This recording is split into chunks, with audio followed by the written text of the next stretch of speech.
Supreme কোর্টের 11 আইনজীবী চিন্ময় কৃষ্ণ দাসের পক্ষ নিলেও চট্টগ্রামে জাতীয় পতাকা অবমাননার মামলায় জামিন হয়নি তার। রাষ্ট্রপক্ষ জানায় আদালতে তার মামলাটি তদন্তনাধীন। তাছাড়া চিন্ময়ের উস্কানিমূলক বক্তব্যের কারণেই আদালত চত্বরে সংঘর্ষ এবং হত্যাকাণ্ডের ঘটনা ঘটেছিল। বিপ্লব মজুমদারের ক্যামেরায় চট্টগ্রাম থেকে হাসান ফেরদৌসের তথ্যে ডেস্ক রিপোর্ট। সকাল 10:15টায় চিন্ময় কৃষ্ণ দাসের জামিন শুনানিতে অংশ নিতে আদালতে আসেন আইনজীবী অপূর্ব কুমার ভট্টাচার্যের নেতৃত্বে সুপ্রিম কোর্টের 11 আইনজীবীর দল।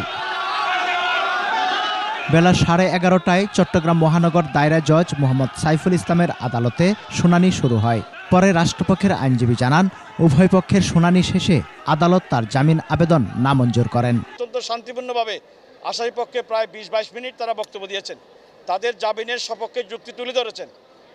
পাশাপাশি রাষ্ট্রপক্ষের পিপি মফিজুল মিয়া সাহেব তিনিও বলেছেন যে এটি একটি রাষ্ট্রদ্রোহী মামলা, যাবজ্জীবন সাজা এই মামলায়। এই মামলা বর্তমানে তদন্তাধীন আছে। এই মামলা জামিন পাওয়াটা ওনার উচিত হবে না, হকদার হবেন না। বিজ্ঞ আদালত উভয়ের বক্তব্য শুনে তাকে যার জামিনের আবেদন নামঞ্জুর করেছেন।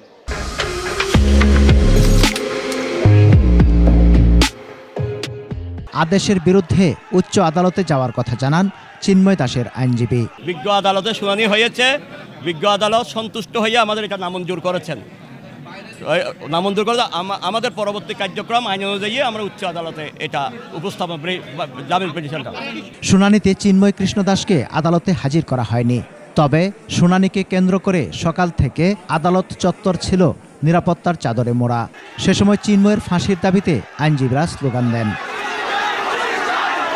31 অক্টোবর রাষ্ট্রদ্রোহের অভিযোগে চিন্ময় কৃষ্ণ দাস সহ 19 আইনজীবীর বিরুদ্ধে কোতোয়ালি থানায় মামলা করা হয়। 26 নভেম্বর জামিন নামঞ্জুর করে কারাগারে পাঠানোর আদেশ দেন আদালত। সমর ইসলাম, ডেস্ক রিপোর্ট, 21 টেলিভিশন।